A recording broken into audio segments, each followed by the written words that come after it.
Morning, y'all. Morning, Happy y'all. New Year. It's Happy New Year to you, Mark. 2020. I have an announcement to make. New manufacturer. New manufacturer. Alert. So I'm going to be working with a new manufacturer. Before we go on and talk about who that is, and in the comments down below, why don't you have a guess? I'd love to know who you think it might be in those comments down below. Who do you reckon I might be aligning with for the next few years? Who are you going to be aligning yourself with? Is it? Hello, you golfing legends, it's your boy Top Bloke. Let's get the begging business out of the way. Please subscribe to my channel and ring that notification bell. But before we talk about who they are, I'm going to show you what clubs I'm going to use. So Mark Crossfield has been dumped by Titleist. How do I know this? I don't really know. You know what I'm like. I like to make shizzle up as I go along. But it does seem very, very strange why he would not associate with Titleist anymore and go to a much smaller company, which has only a handful of tour players that use their product.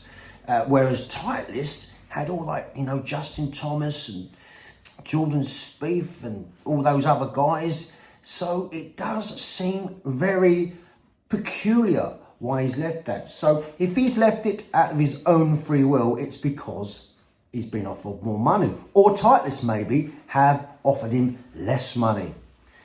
What do you think? Comment down below.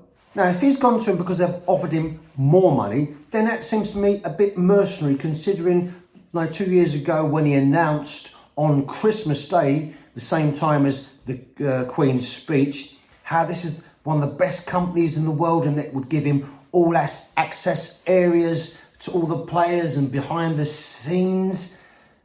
But now he's gone to Cleveland, owned by Dunlop. He's effectively sponsored by Sports Direct. The product in the back, there's no bad feelings or anything that people like to often make up. Which I always think it's quite funny.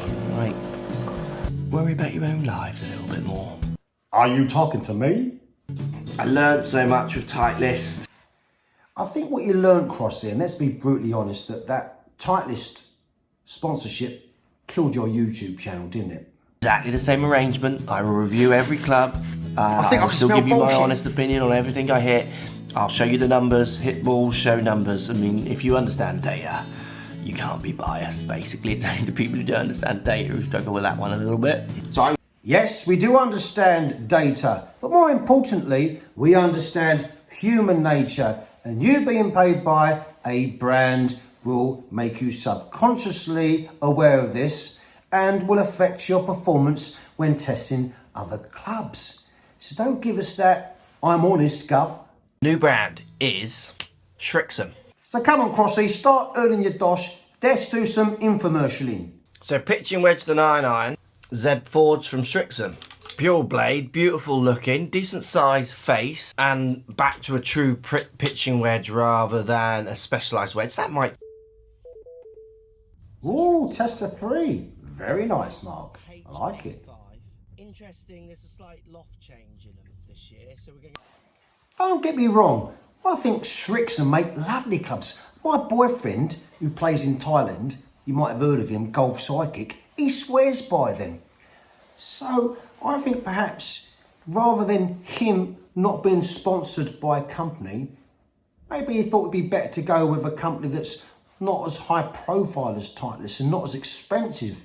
Like their putters are way much cheaper and their balls are cheaper than the Pro Vs and so forth. So perhaps he thought it'd be in line with the more common golfer rather than the elitist golfer, which I thought personally he was trying to appeal to. If you follow the PGA Tour, you might have seen this brand on Cam Smith. It's also in the high street. Let me know in the comments down below. Penguin, have you heard of this brand? They make golf line of clothes as well as high street clothes as well. I mean, I've known of the brand for years, more on the high street than golf, so really excited to be wearing this. Not only has Crossy changed his equipment, he's changed his attire as well. And this is why I think he's got dropped, because they've taken both things away from him. And let's be honest, I don't think if you was like a high profile YouTuber, you would choose to go with a company called Penguin, would you? I mean, it makes him look more like Timmy Mallet. And if you're from the USA, just Google Timmy Mallet. And I've never heard of them before, but then it did ring a bell. I've actually seen this brand in TK Maxx in the bargain rack, so I don't know. I don't think that's a wise choice, Crossy. You could have gone with Under Armour. Oh no, you couldn't have gone with them. You could have gone with Adidas. Oh no, they're with TaylorMade, aren't they? Yeah. So there you have it. The big announcement on New Year's Day is that Crossy has discontinued his association with Titleist and gone with Dunlop. And I personally still think it's a bad move. If anything, you should have stuck with Titleist. At least you get to, hang around with all the big stars. But then it may have not been your choice. I think the route you should have gone down is the Rick Shields route, is not to be sponsored at all. But there you go. That's my take on it. Comment down below. Tell me what you think about it. Am I talking rubbish like I usually do?